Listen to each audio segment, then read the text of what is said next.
பாரம்பரிய உணவு பிரியர்கள் அனைவருக்கும் வணக்கம். நீங்கள் பார்த்துட்டு இருக்கிறது ஃபுட்டி தமிழா சேனல். நான் உங்கள் உமா முருகேசன். இன்றைக்கி நம்ம இந்த வீடியோவில் என்ன செய்ய போகிறோன்னு பார்த்தீங்கன்னா, நம்ம சேனலில் ஆல்ரெடி நிறைய பொடி வகைகள்லாம் நம்ம செஞ்சுருக்கோம். இன்றைக்கி நம்ம பூண்டு சாத பொடி நம்ம எப்படி செய்கிறதுன்னு பார்க்கலாம். சாதத்துக்கு பிசைஞ்சு சாப்பிட்றது இந்த பூண்டு பொடி. இந்த பூண்டு பொடி வந்து சூடான சாதத்தில் எண்ணெய் ஊற்றி சாப்பிடும்போது ரொம்ப ரொம்ப டேஸ்ட்டாக இருக்கும். அதை எப்படி செய்யணும் ஃபுல்லாக இந்த வீடியோவில் சொல்லியிருப்பேன். வீடியோ கடைசி வரைக்கும் பாருங்கள். ஃபுட்டி தமிழா சேனலுக்கு சப்ஸ்கிரைப் பண்ணலைன்னா சப்ஸ்கிரைப் பண்ணிக்கோங்க. வாங்க வீடியோக்குள்ளே போகலாம். வீட்டு முறையில் தயாரிக்கப்பட்ட அனைத்து மசாலா பொருட்களும் ஃபுட்டி தமிழா சேனல் மூலமாக நானே என் கைப்பட வறுத்து தரமாகவும் சுவையாகவும் நான் கொடுத்துட்ருக்குறேன். இது சாம்பார் பொடி, ரசப்பொடி உட்பட 10 வகையான மசாலா பொடிகள் நான் கொடுத்துட்ருக்குறேன். இது தேவைப்படுறவங்க கீழே இருக்க காண்டாக்ட் நம்பருக்கு வாட்ஸ்அப் மூலம் வாட்ஸ்அப் பண்ணுங்கள். ஆல் ஓவர் இந்தியா நம்ம கொரியர் மூலமாக அனுப்பி வைக்க முடியும். பூண்டு பொடி செய்ய தேவையான பொருட்கள்: காய வைத்த பூண்டு 150 கிராம், துவரம்பருப்பு 250 கிராம், கடலைப்பருப்பு 125 கிராம், வெள்ளை உளுந்து 125 கிராம், வரமிளகாய் 25 கிராம், உப்பு 50 கிராம், சீரகம் 10 கிராம், காய்ந்த கருவேப்பிலை 10 கிராம், பெருங்காயம் 10 கிராம், மிளகு 10 கிராம்.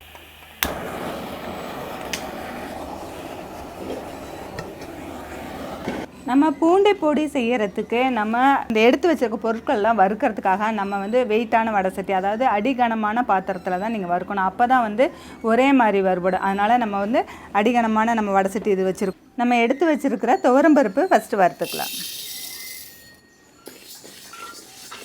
பொடி வகைகள்லாம் நம்ம வறுக்கும்போது அடிகனமான வடை சட்டி, அடிகனமான பாத்திரம் வறுக்கும்போது தான் எல்லா பருப்பு வகைகளும் ஒன்று போல் வறுபடும். இல்லை லேசான வடை சட்டி வச்சோம்னா ஒன்று வந்து கருகி ஒன்று வந்து வறுபடாமல் அப்படி இருக்கும். அதை வேணால் கைவிடாமல் நம்ம பொடின்னு கலரணும்.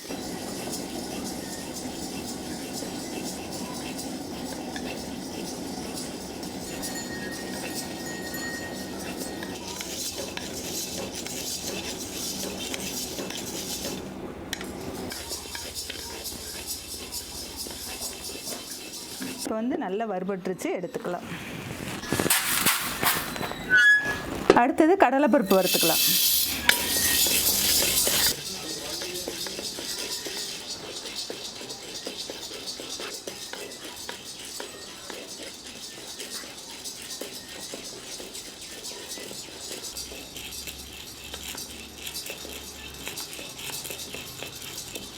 அடுத்தது கடலைப்பருப்பு வறுபட்டுருச்சு, எடுத்துக்கலாம்.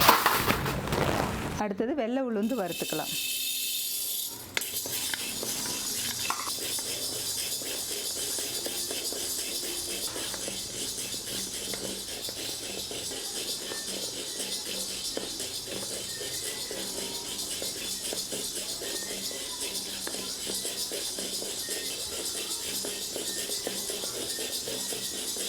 அடுத்தது வெள்ளை உளுந்து வறுபட்டுருச்சு, எடுத்துக்கலாம்.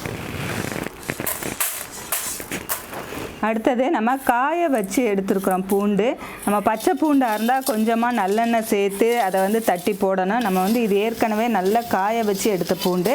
இதை வந்து வறுத்துக்கலாம். நல்ல வெயில் நேரத்தில் வந்துட்டு இந்த பூண்டெல்லாம் வந்துட்டு வாங்கி நல்லா தட்டி அல்லது மிக்ஸி ஜாரில் போட்டு ஒரு ஓட்டு ஓட்டிட்டு அதை வந்துட்டு ஒரு ட்ரேயில் போட்டு காய வச்சு எடுத்தோம்னா ஒரு 2-3 நாளில் நல்லா காஞ்சிரும்.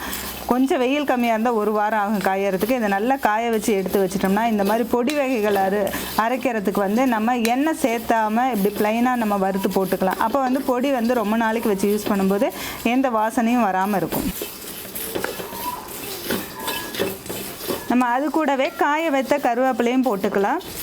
நம்ம பச்சை கருவேப்பிலையாக இருந்துச்சுன்னா அதை நல்லா வந்து ட்ரையாக வறுக்கணும். இது வந்து ஏற்கனவே காய வச்ச கருவேப்பிலை, அதையும் இதில் சேர்த்து 1-2 வறுத்துட்டு எடுத்துக்கலாம். இப்போ 2மே நல்லா வறுபட்டுருச்சு, நம்ம எடுத்துக்கலாம். நம்ம எல்லா பொடி வகைகளுக்கும் கருவேப்பிலை சேர்த்துறது வந்து ரொம்ப நல்லது. நம்ம குழம்புல ரசத்துல எல்லாம் இருக்கிற கருவேப்பிலையெல்லாம் தூக்கி போட்டுருவோம், சாப்பிட மாட்டோம். ஆனால் பொடி வகைகளில் இருக்கும்போது அது ரொம்ப ஹெல்த்தியாக இருக்கும். அதனால் எந்த பொடி செஞ்சிங்கனாலும் அது கொஞ்சம் கருவேப்பிலை சேர்த்துக்காங்க. இந்த கருவேப்பிலையும் நம்ம டைம் கிடைக்கும்போது நம்ம நிறையா வாங்கிட்டு வந்து அதை கழுவி நம்ம வீட்லேயே நம்ம ஃபேன் காற்றுலேயே நம்ம வச்சுருந்தோம்னா 2-3 நாளில் நல்லா காஞ்சிரும்.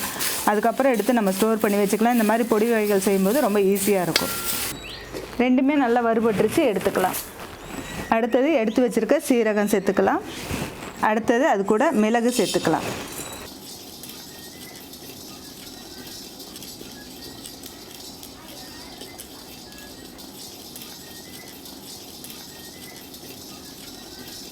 சீரகம் மிளகு வறுபட்டுருச்சு, நம்ம எடுத்துக்கலாம். அடுத்தது நம்ம பெருங்காயம் வறுத்துக்கலாம். பெருங்காயம் நல்லா வறுபட்டுருச்சு, எடுத்துக்கலாம். எடுத்து வச்சிருக்கிற உப்பு சேர்த்து வறுத்துக்கலாம். அது கூடவே நம்ம எடுத்து வச்சிருக்க வரமிளகாயும் சேர்த்துக்கலாம்.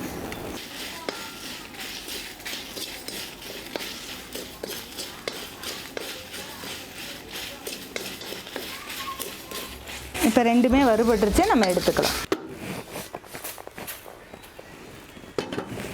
இப்போ நம்ம பூண்டு பொடிக்கு எல்லாமே நம்ம வறுத்து எடுத்தாச்சு. இது கொஞ்சம் நல்லா சூடு ஆறுனதுக்கப்புறம் மிக்ஸி ஜாரில் போட்டுட்டு நம்ம அரைச்சி எடுத்துக்கலாம். இப்போ நம்ம வறுத்து வச்ச பருப்பு வகைகள் எல்லாமே நல்லா ஆறிடுச்சு. நம்ம வந்து மிக்ஸி ஜாரில் போட்டு அரைச்சிக்கலாம்.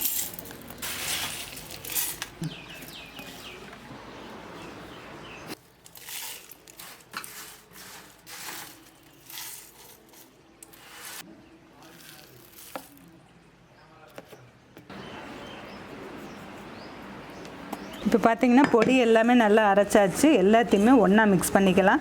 நம்ம வந்து மிக்ஸி ஜாரில் போடுறதுனால ஒவ்வொன்றுலேயும் ஒவ்வொரு இது உப்பு அதிகமாக இருக்கும். அந்த மாதிரி இல்லாமல் எல்லாத்தையும் ஒன்றா மிக்ஸ் பண்ணி எடுத்து வச்சிட்டோம்னா இந்த பொடியை வந்துட்டு 6 மாதம் வரைக்குமே நம்ம வச்சுக்கலாம். அந்த அளவுக்கு வந்து கெட்டும் போகாது, எதுவும் ஆகாது. ரொம்ப வந்து ட்ரையான ஒரு ஸ்டோர் கண்டெய்னரில் நம்ம வந்து சம்படமோ அல்லது கண்ணாடி பாட்டிலோ எதில் வேணாலும் நம்ம இதை ஸ்டோர் பண்ணி எடுத்து வச்சுக்கலாம்.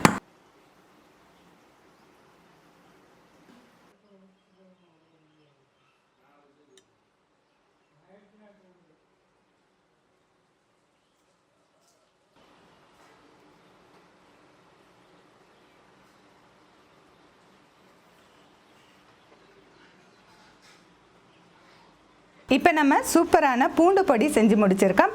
இந்த பூண்டு பொடி வந்து சூடான சாதத்தில் நல்லெண்ணெய் சேர்த்தோ அல்லது நெய் சேர்த்து அல்லது தேங்காய் எண்ணெய் சேர்த்து யாருக்கு என்ன விருப்பமோ அந்த எண்ணெயை சேர்த்துட்டு நம்ம சூடான சாதத்தில் பிசைஞ்சு சாப்பிடும்போது ரொம்ப ரொம்ப டேஸ்ட்டாக இருக்கும். அல்லது தோசைக்கு கூட மேலே போடலாம், இட்லிக்கு தொட்டு சாப்பிடலாம். இந்த மாதிரி எல்லாத்துக்குமே இந்த பூண்டு பொடி ரொம்ப சூப்பராக இருக்கும். இந்த பூண்டு பொடி வீடியோ பிடிச்சிருந்தா லைக் பண்ணுங்கள், ஷேர் பண்ணுங்கள். வீடியோ பற்றின கருத்துக்களை கமெண்ட் செக்ஷனில் கமெண்ட் பண்ணுங்கள்.